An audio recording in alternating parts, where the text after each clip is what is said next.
Ang mommy na si Joyce, matagal na raw pangarap na masundan ang kanilang anak. 12 taon na kasi nang huli siyang magbuntis sa kanyang panganay. Tinigil ko na lang po yung pills ko, ma'am, at wala rin po kaming control na dalawa. Tapos kung mabubuo o hindi, parang gano'n na lang po yung plano, ma'am. Yung sa tagal na hindi nabuntis po, siguradong mahihirapan ulit. Parang maninibago po ulit sa panganganak. Kaya wala raw pagsidla ng saya ang mag-asawa nang malaman noong Enero ng nakaraang taon na nagdadalang tao siya. Kasabay ng kanyang pagbubuntis ay ang pagdami ng kanyang food cravings. Lahat ng gustong kainin, kinakain. Madalas ko pong hinahanap ulam na gulay po, tsaka mga bakery breads at malamig na tubig. Minsan po 3 takal, 2.5 na takal na kanin, ganun po. Kaya naman, halos lumobo rin ang kanyang timbang. Nung hindi po ako buntis ng 49 kilos po. Tapos nung buntis na po naging 63 to 64, yun na po yung pinakalas na bigat ko. Kaya pinayuhan siyang mag-dieta ng kanyang doktor. Pinayuhan ako, ma'am, nung nung 1 buwan na lang, kabuwanan ko na. Kaya nahirapan po mag-diet. Makalipas ang 9 na buwan, dumating ang araw na pinakahihintay nilang mag-asawa. Pero ang problema, si Mommy Joyce, inabot ng 3 oras sa paglilabor. Dahil sa laki ng baby, ma'am, masyado po siyang malaki na lumabas. Nahirapan po akong umirik. Nasakon na po siya, ma'am. Palabas na po siya. Bitin na bitin po yung pag-irik ko, kaya natagalan po yung paglabas ng ulo niya. Medyo lang siguro nahirapan si Mami kasi matagal bago nasundan si baby at saka medyo yung ulo hindi niya agad naire, kaya nahirapan na lumabas yung ulo ng bata. May bigat na 6.6 pounds si baby Kendrix. Halos triple ng bigat ng panganay niya na 2.5 pounds lang.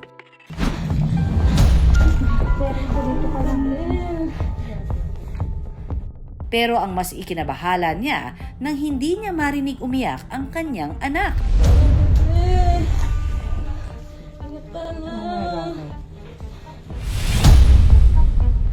Hindi rin daw ito humihinga. Dahilan para magkulay ubi na si baby Kendrix. Tap mo nga yung likod niya din, sige. Hindi mo konti, may pressure konti, ayan. Ang nangyari daw kay Mommy Joyce, prolonged labor o yung abnormal na tagal ng pagluluwal. Nakadepende raw ang tagal nito sa kalagayan ng buntis. Sa kaso ni Mommy Joyce, HCM na yata siya, direct to DR siya eh. Tapos inabot pa siya ng 3 hours bago nakanak. Lumampas ng 1 oras dun sa ine-expect ko na paglabas ng bata. Sa mga first time na mga nganak, nagbibigay tayo ng 10 to 12 hours. Pag lumampas doon, ibig sabihin noon, prolonged labor na siya. No? Sa mga second time naman ng mga mommies o yung mga third or fourth time ng mga mommies, pwede rin mangyari ang prolonged labor kung ang baby nila during the first pregnancy or first delivery ay mas maliit sa pangalawang baby nila, o kung may mga malpresentation na iba yung position ng baby, pwede sila makaroon ng prolonged labor. dahil dito, nawala ng oxygen si baby Kendrix. Kaba po, kinabahan po agad. Hindi siya active agad, ma'am. Hindi siya umiyak agad. Nailigtas pa kaya nila si baby Kendrix?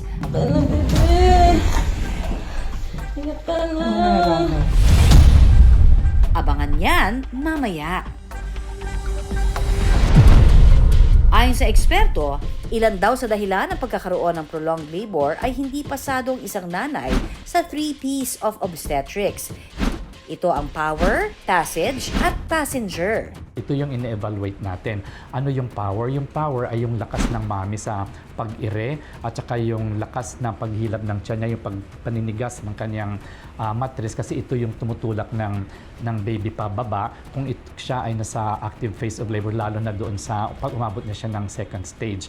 And then we have the passageway. Ang passageway, ito yung tinatawag nating sipit-sipitan ng nanay. So ine-evaluate natin yan kung ito ba ay masikip, ito ba may luag. Kasi kung masikip yan, ay baka hindi kakasya yung baby, hindi siya bababa. Or kahit maluag man siya, kung malaki naman yung baby, baka hindi rin siya lulusot.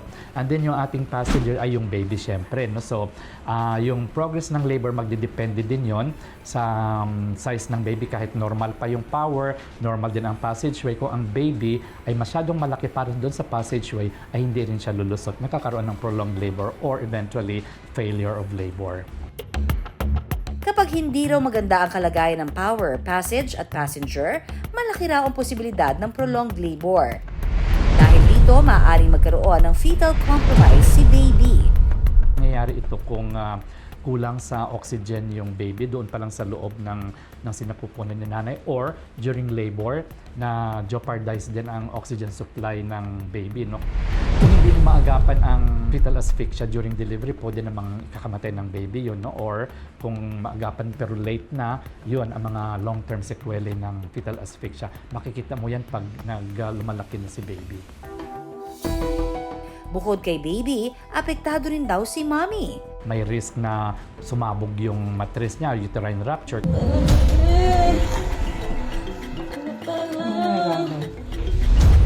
Samantala, dahil unti-unting nagkukulay ube na si baby Kendrix, sinubukang tapikin ng mga nurse at midwife ang likod ni baby. Ginamitan na rin ito ng suction sa ilong at bibig para matanggal ang mga fluid na posibleng nakabara dito. At matapos ang 1 minuto,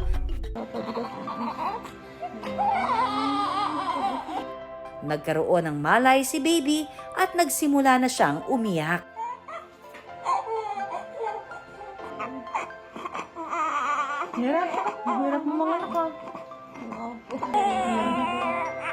Gumaan po yung pakiramdam ko, nawala po lahat ng sakit. Hello, baby! Welcome to the world, baby! Ayon sa mga eksperto, senyales na healthy si baby kapag umiyak ito agad pagkaluwal. Pag umiyak ka agad yung baby, ibig sabihin okay yung baby mo. Kasi kung hindi siya iyak ka agad, baka nga kulang nga siya sa oxygen, no? O hindi lang siya na-stimulate na maigi. May payo naman ang ating resident obstetrician gynecologist na si Doc Q para maiwasan ang prolonged labor. Una na riyan, bigyang pansin ang ating timbang para sa passenger sa 3Ps of obstetrics. Bakit malaki si baby? Kasi si mommy malaki din. Ang kanyang caloric intake is more than what she needs. In a normal weight mother, dapat magigain sila ng weight ng 1.2 pounds per week. Not more than that. Nakatutulong din daw ang squats at yoga para naman lumakas ang power at passage ni mommy.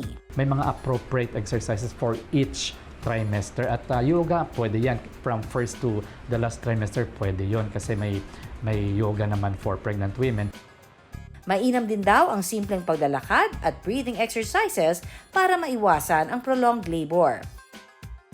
Ang exercise kasi makakatulong sa pagkondisyon ng mga muscles ng nanay sa abdomen kasi kailangan ang magandang muscles din, abdominal muscles, para pag nag-push sila, maganda yung pressure ng pag-push nila, at saka yung mga muscles doon na nagso-surround doon sa pelvic area ay mare-relax din, at ito makakatulong during labor. Ang sanggol sa video, 6 na buwan na ngayon. Nagkaroon man ng pangamba nung isinilang si baby Kendrix. Ayon kay Mommy Joyce, malusog at masigla na ang bata ngayon. Tayong mga mommies, wala namang ibang hangad kundi ang kaligtasan ng ating mga anak. Sa mga expectant mothers out there, tandaan na dapat laging sinusunod ang payo ng mga doktor. Ang mga do's and don'ts sa pagbubuntis, huwag ipagsawalang bahala. Para hindi malagay sa peligro si baby, pati na rin ang ating mga sarili.